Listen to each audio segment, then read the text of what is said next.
인성 쓰레기 남자 연예인 탑3. 1. 이창명. 짜장면 시키신 분이라는 유행어로 큰 인기를 끌었던 이창명. 그는 어느 순간부터 방송에서 보기 힘들어졌는데 그 이유는 너무나도 명확합니다. 이창명은 실언과 막말을 방송에서 서슴지 않게 하는 걸로 항상 논란이 있었습니다. 한 예로 출발 드림팀 시절 임요한을 필두로 하는 프로게이머 팀이 활약을 하며 승리했는데 이창명은 이름 없는 새끼들이 이겨봐야 재미가 없다는 말도 안 되는 개소리를 하며 재경기를 진행시켰다고 합니다. 게다가 다른 연예인이 이야기했던 에피소드를 자신의 경험처럼 그대로 말하거나 다른 연예인들에게 막말을 하는 등의 비매너적인 행동을 했었습니다. 하지만 이게 끝이 아닙니다. 말인지 방구인지도 모를 선을 넘는 망언을 내뱉고 맙니다. 당시 KBS 행복 채널의 보조 MC였던 이창명, 게스트로 나온 이상하 부부가 장야들을 위한 천사의 집에서 봉사를 하는 모습이 송출되며 많은 이들이 감동을 받고 있었는데요. 그런데 프로그램이 마무리될 즈음 갑자기 이창명은 아이를 가질 때는 성관계라는 걸 좀 깨끗이 했으면 좋겠어요. 그렇지 않으니까 이런 일이 생기는 거거든요. 제가 이런 말을 해서 의아할 수 있지만 관계를 깨끗하게 맺어야 돼요. 라며 장애인이 태어나는 이유가 깨끗하지 않게 성관계를 가져서라는 황당한 헛소리를 늘어놓은 겁니다. 메인 MC는 의학적으로 검증된 말이 아니라고 이창명의 막말을 중지하였습니다. 이 막말은 당시 방송에 그대로 송출되면서 장애인과 그의 가족에게 큰 상처를 주고 맙니다. 의학적 근거도 쥐뿔없는 개소리를 방송에 보란듯이 떠들어댄 대가로 인터넷 게시판에는 이창명에게 분노하는 비난의 글들이 이어지게 됩니다. 한 네티즌은 형과 조카가 장애인이라고 밝히며 이창명의 말에 형수가 무척 울었다며 마음 아픈 이야기를 전했습니다. 이로 인해 방송에서 중도 하차하라는 요청이 비발차고 출발 드림팀에서도 하차 요구를 받으며 그때부터 이창명의 이미지는 나락으로 떨어집니다.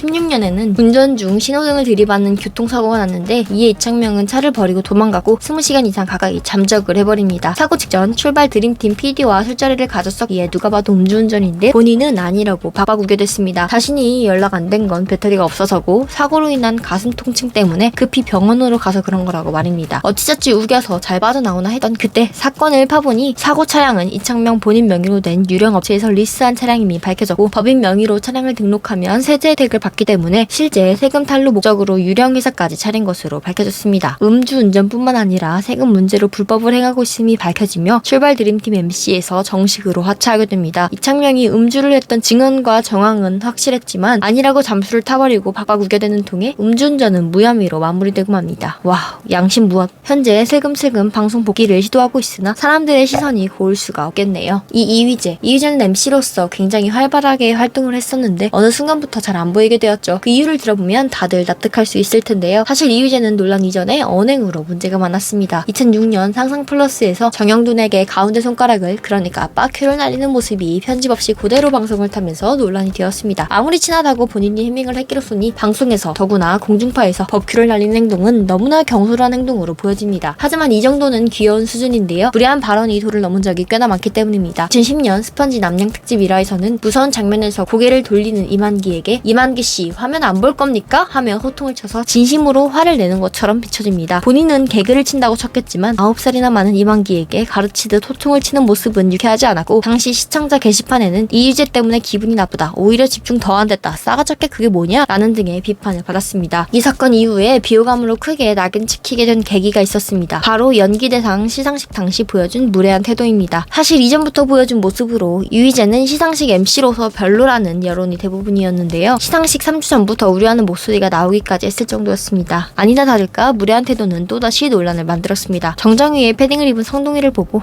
PD인가 연기자인가 약간 헷갈릴 정도로 의상을 PD인지 연기자인지 헷갈린다며 성동일씨 배우 맞으시죠? 라는 말로 그를 무시하는 듯한 말투로 분위기를 싸하게 만들었는데 무안함과 당황함을 느낀 성동일의 썩은 표정은 생방송을 통해 그대로 전해졌습니다. 거기다 바로 이어진 수상에서 박성웅이 20년 만에 처음으로 상을 받게 되었는데요. 기쁜 마음으로 수상 소감을 이야기하며 성동일이 연기가 늘었다는 칭찬을 해주었다고 전하고 있는 도중 말을 끊고 큰 웃음소리를 내며 동일이 형 감독님 맞네 라고 끼어들며 성동일을 또다시 돌려 까버립니다. 이로 인해 박성웅도 표정이 안 좋아지고 수상 소감을 도중에 멈추고 기다려야만 했습니다. 게다가 바로 이후 아이유와 이준기가 같은 작품으로 수상하여 아이유가 당시 상대역이었던 이준기에게 감사하다는 수상 소감을 말하자 역시나 난데없이 끼어들어서 약간 이상한데 이둘? 이라고 엮어 분위기를 이상하게 몰아가 난처하게 만들어버립니다. 왜냐고요? 당시 아이유는 장기하랑 공개 연애 중이었는데 이준기랑 엮어버리는 클라스. 그리고 자신은 배우들에게 형, 누나 등의 호칭을 사용하면서 같이 MC를 보는 박민아가 남국민에게 인사 멘트를 건네자 개인적인 인사는 대기실에서 해라 라는 면박을 주는 내로남불 그 자체의 모습까지 보여줍니다. 네, 개인적인 인사는 네. 예, 대기실에서 하시고요. 네, 너무 반가워서 그랬어요. 이렇게 같은 날에만 때만 3명 이상의 배우에게 엿먹이는 걸 해냅니다. 훗날 이휘재는 라디오스타에 출연해 해명을 했습니다. 자신과 성동일은 막역한 사이이고 일부러 성동일이 당황한 표정을 보여주며 일종의 상황극을 진행한 거라며 현장 분위기도 좋았다고 주장했는데요. 하지만 성동일 소속사에서 밝힌 바로는 시상식 현장에 좀 늦게 도착했기에 몸이 추워 패딩을 입고 있었다고만 밝혔고 그 어디에도 상황극이었다는 해명이 없었으며 더구나 성동일은 이휘재와 별다른 친분이 없다고 밝혀 상황극이었다는 해명은 생 거짓말로 드러났습니다. 이 사건 이후로 더 이상 시상식 MC는커녕 이휘재를 찾는 곳은 점점 줄어들게 되는데요. 이때 이휘재 가족이 논란이 휩싸이게 됩니다. 2021년 1월 이휘재의 아내인 문정원의 인스타에 아랫집 주민이 층간소음으로 고통을 호소하는 댓글을 달며 일파만파로 논란이 커지게 됩니다. 매트라도 깔고 뛰게 해달라, 여러 번 부탁하지 않았느냐, 리모델링 때부터 1년을 참았는데 임신 초기 상태라 더 이상 견딜 수가 없다 라는 내용이었습니다. 그도 그럴 것이 슈퍼맨이 돌아왔다 해서 보여준 걸로 보면 실내에서 이휘재와 아이들이 운동화를 신고 아이들과 야구나 캐치볼을 하며 뛰어다니는 등 층간소음을 일으키고 있는 모습이 다수 포착됩니다. 게다가 문정원은 방송에서 이사한 집을 소개하며 아이들이 마음껏 뛰어놀 수 있는 것이 다행이라고 했는데 알고 보니 단독주택이 아닌 공동주택이었다는 것이 밝혀지며 많은 이들이 경악합니다. 자꾸 논란이 일자 그제서야 매트를 주문하였다며 공개적으로 사과를 하는데요. 이 사건이 점점 커지자 이휘재 가족에게 당했다며 댓글이 올라오기 시작했습니다. 에버랜드에서 이휘재의 아내와 아이들에게 장난감을 2개 판매했는데 지갑이 없어서 조금 있다가 온다고 하더니 마감까지 오지 않아서 직원이 사비로 32,000원가량의 돈을 채워 넣었다는 내용이었습니다. 이 지경이 되자 문정원은 또다시 SNS로 사과를 하긴 했지만 계속해서 논란과 폭로는 이어졌습니다. 이휘재와 문정원 부부는 수지에서 이사 올 당시 쌍둥이 형제가 다니던 학원에 줘야 할 학원비를 내지 않고 이사를 가버리는 등의 사기를 저지르거나 아이들이 남의 과자를 함부로 먹었는데 말리지도 않고 사과나 배상을 하지 않는 등의 행동, 또 아이들이 비행기에서 1시간 내내 떠드는데 어떠한 제지도 하지 않는 일이 계속해서 목격되었다고 합니다. 또한 아이들이 놀이터나 키즈카페에서 자꾸 다른 아이들을 괴롭히거나 폭력을 행사하는 걸로 굉장히 악명이 높다할 정도로 평판은 그야말로 엉망이었습니다.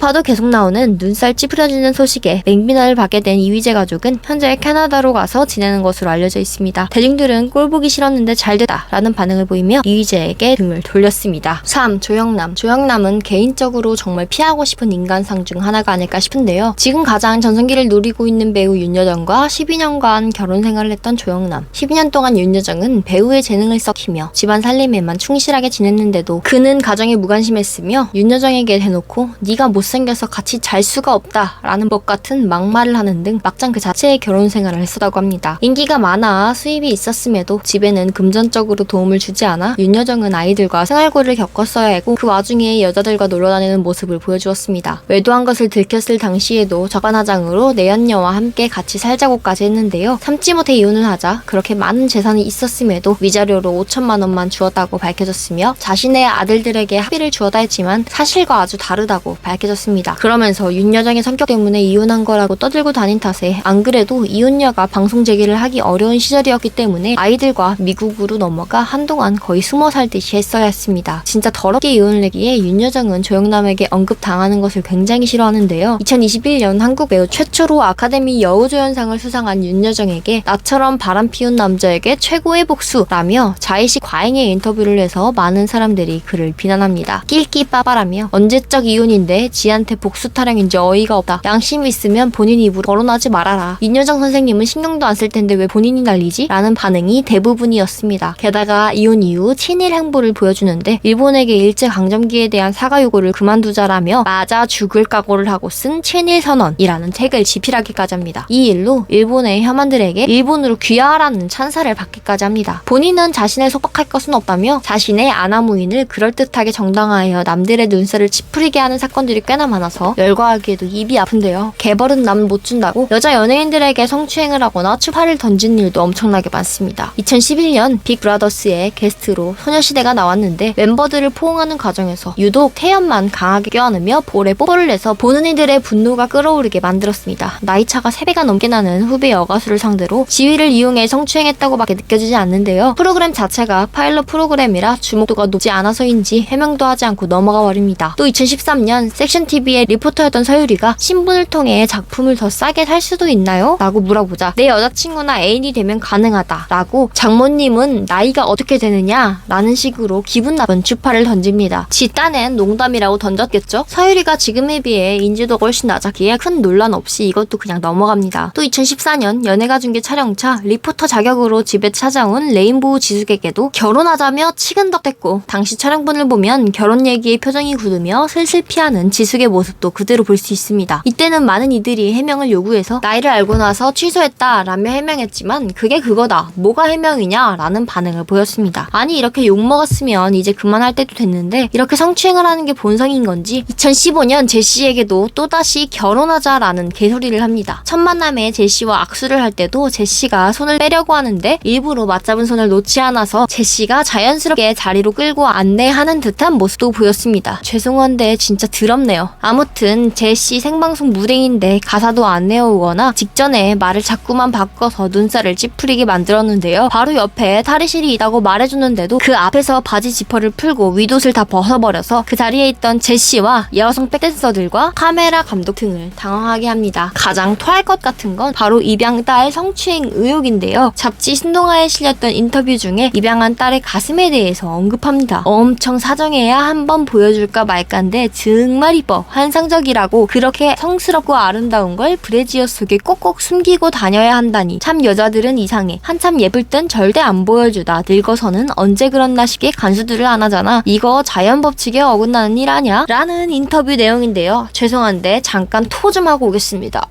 결국 몇 번을 사정사정해서 봤다는 건데 이 기사가 실렸을 당시 입양딸 나이가요 15살이에요. 이딴 걸 인터뷰에서 저렇게 대놓고 말할 정도면 얼마나 심했을지 상상도 안 갑니다. 하지만 아직도 끝나지 않았습니다. 그 유명한 그림 대작 사건인데요. 조영남은 화가로 활동하며 엄청나게 많은 돈을 벌어들였는데 문제는 자기가 직접 그린 그림이 아니라 대작화가 송씨에게 그림을 맡겼던 것이며, 아무리 미술계 풍토가 변했다고 해도 자기가 그렸다고 속이고 그렇게 돈을 벌어놓고 송씨에게는 그림 한 점에 10만 원만 지불했다고 밝혀져 노동 착취라는 논란까지 생겼습니다. 열받지만 대법원에서 조영남에게 무죄를 선고해 아직도 당당하게 저렇게 지내는 것으로 알려져 있습니다. 말하기도 입 아픈 사건들이 너무 많을 정도라 이젠 더 이상 매체에서 얼굴을 보고 싶지는 않네요. 오늘은 인성 쓰레기 남자 연예인들에 대해 알아보았습니다. 다음번에 2탄으로 찾아오겠습니다. 좋아요와 구독하기 눌러주세요. 시청해주셔서 감사합니다.